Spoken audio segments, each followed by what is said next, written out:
चौमहला महाविद्यालय द्वारा संचालित बीए तृतीय वर्ष की कक्षा में आप सभी का स्वागत। मैं मनीष नैनीवाल, सहायक आचार्य। हम पढ़ रहे थे आधुनिक हिंदी कविता पुस्तक का प्रथम अध्याय मैथिली शरण गुप्त द्वारा रचित प्रसिद्ध काव्य ग्रंथ द्वापर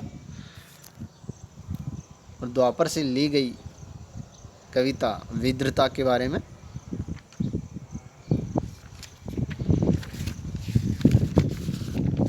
यह कविता विद्रता और उसके पति के मध्य हुई बातचीत का अंश है।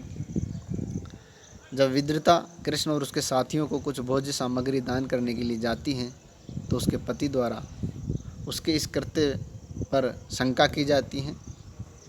उसे स्वेच्छाचारिणी घोषित कर उसका अपमान किया जाता है, जिससे आहत होकर के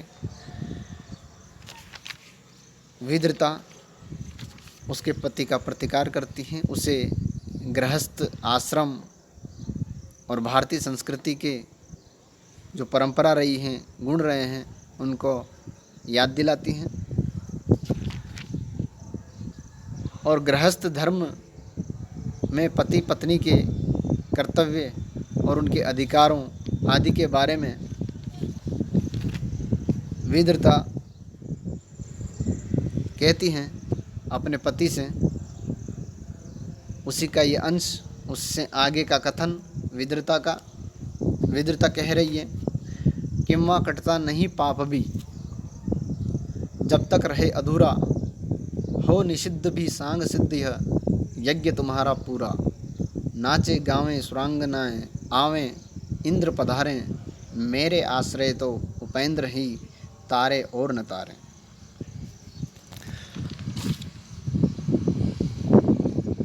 तो विद्रता उसके पति के द्वारा जो यज्ञ कर्म और उसमें पशु बलि आदि दी जाती हैं का निषेध करती हैं, को धर्म के विपरीत आचरण घोषित करती हैं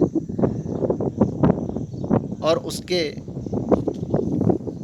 इस प्रकार के कार्यों का विरोध करती हुई, उसी पर व्यंग्य करती हुई वह कह रही है कि माँ कटता नहीं पाप भी जब तक रहे अधूरा, कि जो तुम धर्म आचरण के नाम पर यह पशु बलि और यज्ञ आदि करते हो, यह तुम्हारा धर्माचरण नहीं है, बल्कि यह पाप है। और यह पाप भी तब तक नहीं कटता जब तक यह अधूरा ही रहेगा। अर्थात पाप का घड़ा जब तक पूरा भरेगा नहीं, तब तक वह उसका फल भी नहीं मिलता, या पाप का घड़ा जब तक अधूरा ही है तब तक वह कटता नहीं है। यानी तुम ये जो पाप आचरण कर रहे हो, जब तुम्हारे पाप पूरे हो जाएंगे तब तुम्हें उसका फल भी मिलेगा। हो निषिद्ध भी सांग सिद्ध यह यज्ञ तुम्हारा पूरा। और तुम्हारा जो ये यज्ञ है जिसमें तुम हिंसा यानी यज्ञ में जो बलि आदि दे रहे हो, यह यज्ञ सांग सिद्ध, सभी अंगों से सिद्ध होने पर भी, सब प्रकार से सर्वांग सिद्ध होने पर भी यह निषिद्ध ही रहेगा। तुम्हारा ये यज्ञ कभी दोष रहित नहीं माना जाएगा, क्योंकि इसमें तुम जो पशु बलि आदि पाप कर रहे हो, यह कभी भी सही नहीं हो सकता। यानी तुम्हारा यज्ञ सर्वांग सिद्ध होने के बावजूद भी निषिद्ध ही रहेगा। नाचे गावें सुरांगनाएं आवें इंद्र पधारें। सुरांगनाएं यानी स्वर्ग की अप्सराएं, सुर अंगनाएं यानी देवताओं की स्त्रियां, अप्सराएं आदि आकर के नाचे गावें इस तुम्हारे यज्ञ में। अब ये सांग सिद्ध यानी सर्वांग सिद्ध कैसे होगा? यज्ञ में चाहे देवता भी आ जाएं, सुरांगनाएं आकर नृत्य या गान आदि भी करें और स्वयं देवराज इंद्र भी उस यज्ञ में पधार जाएं, तब भी वह यज्ञ निषिद्ध ही माना जाएगा। या ये सब आने पर भी, सुरांगनाएं के नर्तन गायन करने के बाद या इंद्र के पधारने के बाद भी, मेरा आश्रय तो उपेंद्र ही तारे और न तारे, मेरे आश्रय तो उपेंद्र ही रहेंगे। यानी मेरी जो आस्था है वो तो उपेंद्र में, उपेंद्र यानी विष्णु होता है, पर यहाँ कृष्ण के लिए है। मेरी आस्था, मेरे आश्रय तो कृष्ण ही हैं, और तारे और न तारे, और वही मुझे तारेंगे, यानी मेरा उद्धार कृष्ण ही करेंगे और न तारे। और दूसरे चाहे तारे या न तारे, उससे मुझे कोई मतलब नहीं है। तो यहाँ विद्रता के माध्यम से मैथिली शरण गुप्त जी ने अपनी वैष्णव भक्ति या वैष्णव जो आस्था है उसको भी स्थापित किया है, क्योंकि उनका परिवार जो था वो वैष्णव भक्त था। भाषा खड़ी बोली तत्संप्रदान, गेयता देखने योग्य है, छंद हरिगीति का संवादात्मक शैली है। आगे विद्रता कह रही है, व्रतियों की उन कुल स्त्रियों के प्रति अश्लील रहो तुम, फिर भी श्रोत्रिय होत्री ठहरे, क्यों न सुशील रहो तुम। मैं भूखों को भोजन देने जाकर भी दुशीला, ललना तो छलना है, ओहो धन्य तुम्हारी लीला।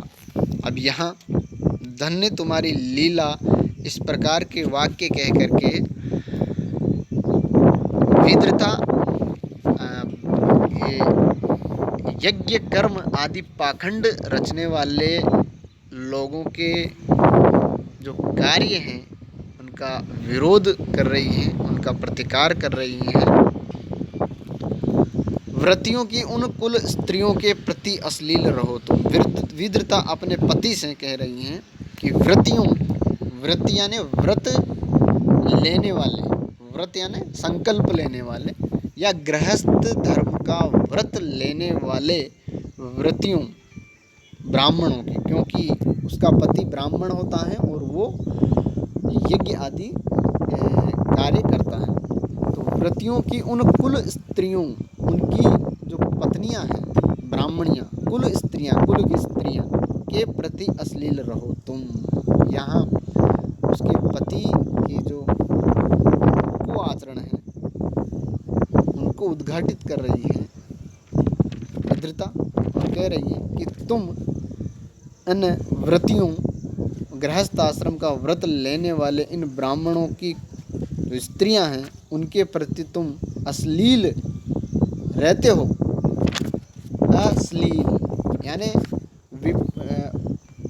जो आचरण है वो बुरे हों, अश्लील गलत आचरण, तुम उनके प्रति गलत आचरण रखते हो। फिर भी श्रोत्रिय होत्री ठहरे, फिर भी यानी तुम स्त्रियों के प्रति सही नहीं हो, गलत आचरण रखते हो, गलत सोच रखते हो, फिर भी तुम श्रोत्रिय होत्री ठहरे, ब्राह्मण हो और श्रोत्रिय हो। श्रोत्रिय यानी वेदज्ञ, वेदों के का पाठ करने वाले हो, और होत्री होता हो। होता वो होता है जो यज्ञ कार्य संपन्न करवाता है। तो यज्ञ करवाने का कार्य ब्राह्मणों का ही है, इसलिए वो अपने पति से कह रही है कि तुम श्रोत्रिय हो, वेद के मंत्रों का उच्चारण करने वाले हो, होत्री हो, होता हो, यानी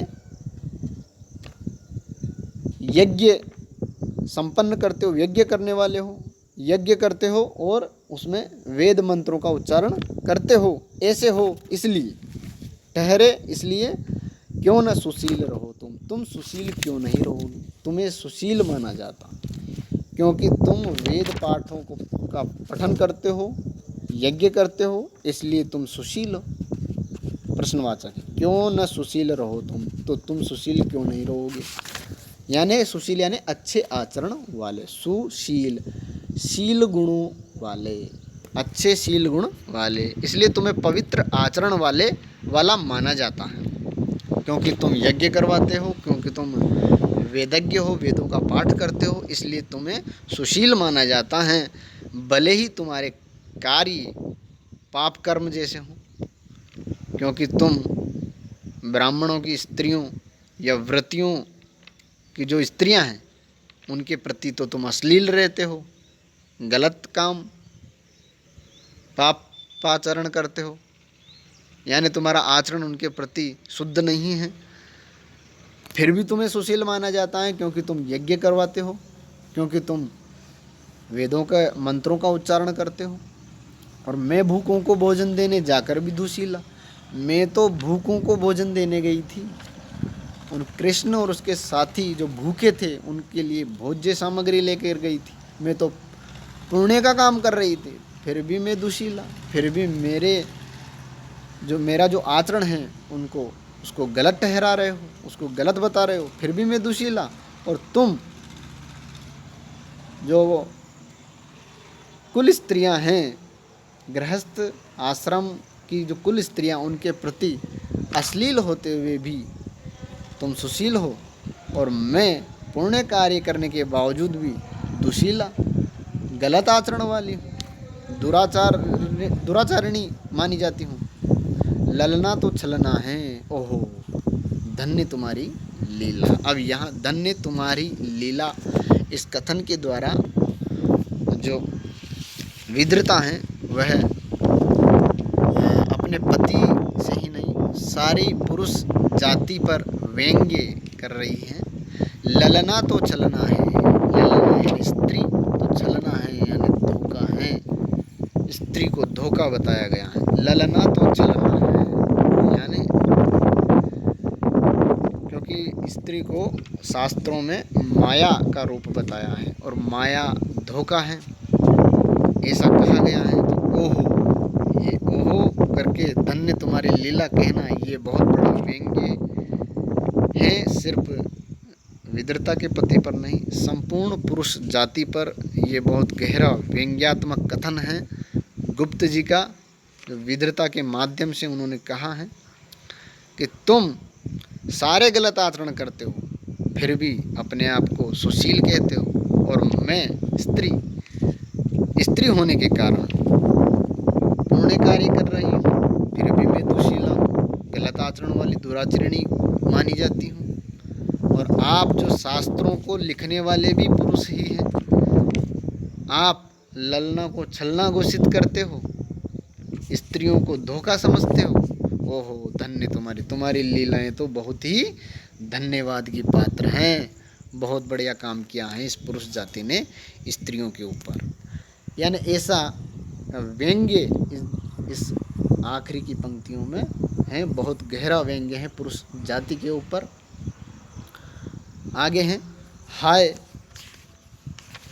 वधू ने क्या वर विषयक एक वासना पाई, नहीं और कोई क्या उसका पिता पुत्र या भाई, नर के बाटे क्या नारी की नग्न मूर्ति ही आई, माँ बेटी या बहन हाय क्या संग नहीं वह लाई। अब इन पंक्तियों में भी स्त्रियों के प्रति पुरुषों की जो भावना है रही है आज तक, स्त्रियों के प्रति पुरुषों की सोच और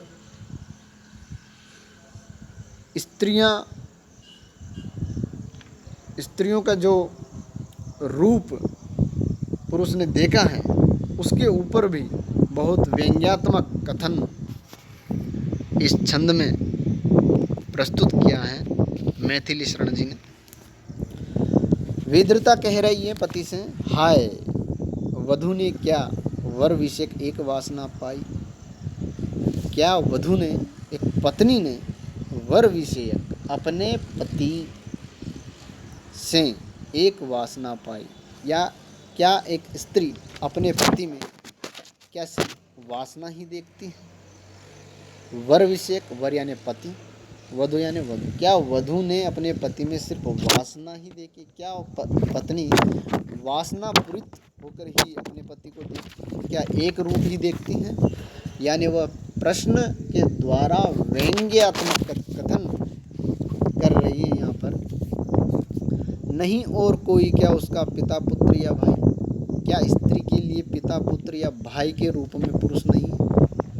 यानी स्त्री के पिता भी होता है, भाई भी होता है, पुत्र भी होते हैं। तो स्त्री पुरुष के प्रति सभी प्रकार के भाव देखती हैं, पति को पति के रूप में, भाई को भाई की, और माता पिता पुत्र सभी पुरुषों के जितने रूप हैं उसके लिए वो सभी में वैसी भावना देखती हैं। लेकिन आगे के कथन बड़ा व्यंग्यात्मक है। नर के बाटे क्या नारी की नग्न मूर्ति ही आई। लेकिन क्या नर के हिस्से में नारी सिर्फ नग्न मूर्ति के रूप में ही आई? तो फिर क्यों पुरुष उसे सिर्फ वासना की दृष्टि से ही देखता है? नर के बाटे नर के हिस्से में क्या नारी की एक ही मूर्ति आई है नग्न रूप की? यानी तो फिर पुरुष पर यह बहुत बड़ा व्यंग्य है। तो पुरुष नारी के प्रति सिर्फ वासनात्मक दृष्टि ही क्यों रखता है? जब स्त्री पुरुषों में पति, भाई, पिता सभी संबंधों को देखती हैं और वैसा ही आचरण रखती हैं, फिर भी उसे दुशीला कह दिया जाता है, उसके आचरण पर शंका कर दी जाती है। और पुरुष हमेशा ही नारी को वासनापूरित होकर देखता है, वासना के भाव से ही देखता है, फिर भी पुरुष को शील गुण वाला बता दिया जाता है। तो ये पुरुषों पर बहुत बड़ा व्यंग्य है। माँ बेटी या बहन हाय क्या संग नहीं वह लाई। क्या माँ बेटी और बहन का रूप वह साथ नहीं लाई? तो फिर ये पुरुष समाज स्त्रियों में माँ बेटी और बहन का रूप क्यों नहीं देखता? क्या ये रूप स्त्री के नहीं होते? फिर स्त्रियों के प्रति वह वासनात्मक रूप ही क्यों देखता है? ऐसा भारी व्यंग्य इन कथनों में है और ये पुरुष जाति पर बहुत बड़ा प्रश्न चिन्ह है, गुप्त जी ने उठाया है। आक्षेप क्या है पुरुष जाति पर? आगे है, श्याम सलोने पर यदि सचमुच मेरा मन ललचाया तो फिर क्या होता है इससे? कहीं रहे यह काया, दूर मधुप को भी पराग निज पहुंचा दिया कुसुम ने। हे वेदज्ञ खेद इतना भी भेद न जाना तुमने। अब यहाँ विद्रता अपने पति से फिर आगे कह रही है कि श्याम सलोने, श्याम यानी कृष्ण, सलोने यानी सुंदर, उस सुंदर कृष्ण पर यदि सचमुच मेरा मन ललचाया है, मेरा मन उस पर यदि आकृष्ट ही हुआ है जो तुम कह रहे हो, मैं तो वैसे भोजन सामग्री ही उनको दान देने गई थी, फिर भी तुम यदि उसे मेरा स्वेच्छाचार समझ रहे हो और अगर तुम मानते हो कि सचमुच ही मेरा मन उस श्याम सलोने पर ललचाया है, उसके प्रति आकृष्ट हुआ है, तो फिर क्या होता है इससे? कहीं रहे यह काया। तो फिर इससे क्या फर्क पड़ता है कि मेरी काया चाहे यहाँ रहे चाहे कृष्ण के पास रहे, इससे कोई फर्क नहीं पड़ता, क्योंकि तुम मुझे शारीरिक रूप से रोक सकते हो, मेरे ऊपर प्रतिबंध लगा सकते हो, लेकिन अगर मेरा मन सचमुच कृष्ण से लग गया है तो तुम मेरे मन को नहीं रोक सकते। ऐसा कथन है इनमें। तो क्या फिर इससे कहीं रहे ये काया, मेरी यह काया चाहे तुम्हारे पास रहे या कहीं रहे, क्योंकि मेरा मन अगर सचमुच ही कृष्ण से लग गया है तुम्हारे अनुसार, तब तुम मेरे मन को नहीं रोक सकते, शरीर को अवश्य रोक सकते हो। दूर मधुप को भी पराग निज पहुंचा दिया कुसुम ने, हे वेदज्ञ खेद इतना भी भेद न जाना तुमने।